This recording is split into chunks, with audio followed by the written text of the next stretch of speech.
Just as it was food that tempted Adam in Eden, so the first thing Jesus is tempted with is hunger and food.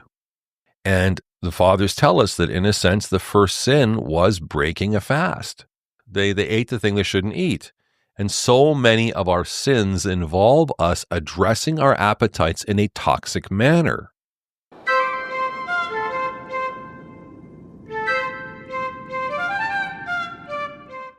Luke 4, verses 3 and 4. Then the devil said to him, "If you are the Son of God, tell this stone to become bread." But Jesus said to him, "It is written, man shall not live on bread alone, but on every word that comes from the mouth of God." The Orthodox Study Bible says Jesus reverses Israel's falling to temptation in the wilderness. The Israelites were tested 40 years in the wilderness and proved disobedient and disloyal. God humbled them by first letting them go hungry and then feeding them with manna to help them learn to be dependent on Him. Here, Jesus is tested with hunger for 40 days, but He does not sin. His answers to Satan are from Deuteronomy, and all call for loyalty to God. And so the answer here is Deuteronomy 8:3, man shall not live on bread alone, but on every word that comes from the mouth of God. In the Father Lazarus Moore New Testament translation, there's a footnote to this reference to Deuteronomy 8:3, and it's a reference to this idea of living on every word that comes from the mouth of God. The Greek word is rhema, and it means word, thing, command. So man lives on whatever God appoints, whatever it is that God places before us, according to His will. These are the things that truly feed us. And it's very important that we note that the first temptation that Jesus faces in the wilderness relates to appetite. Origen says the devil approaches Jesus and introduces the first temptation, that of gluttony, through which he had also captured the first Adam. So again, we see the patterns unfolding in the Bible, the patterns unfolding in God's providence for our salvation. Just as it was food that tempted Adam in Eden, so the first thing Jesus is tempted with is hunger and food.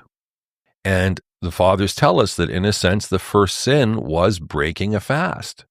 It was a simple fast, right? Just don't eat this one thing. But they broke it. They ate the thing they shouldn't eat. And so many of our sins involve us addressing our appetites in a toxic manner. And doing so on impulse, because that's the other thing about Adam and Eve. It's this impulsive thing. And in a sense, this is what the devil is trying to do, is put this thought in Jesus' head. Listen, all you need to do is just say a word and you can make these stones bread. Just go for it. And he says, no. And this is one of the spiritual benefits of fasting. It's reining in our appetites for food and drink and company, attention, sleep, etc., all those things. In and of themselves, they're not bad.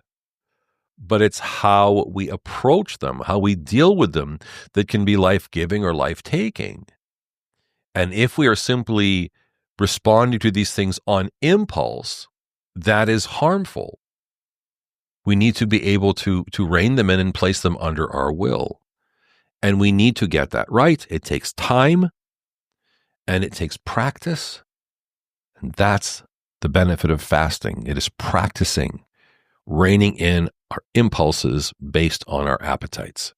And the first thing then that we have in the temptations is appetite, and Jesus reining it in and showing us how important this is in our own spiritual life.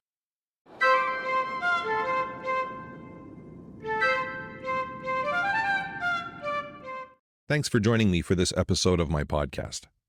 If you'd like to learn more about Eastern Orthodox Christianity but can't regularly attend an Orthodox church, you might be interested in the Fellowship of St. Theophan the Recluse, an online community of Orthodox seekers and inquirers.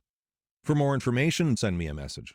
If you're watching this on YouTube, don't forget to like and subscribe, or if it's on social, to like and follow.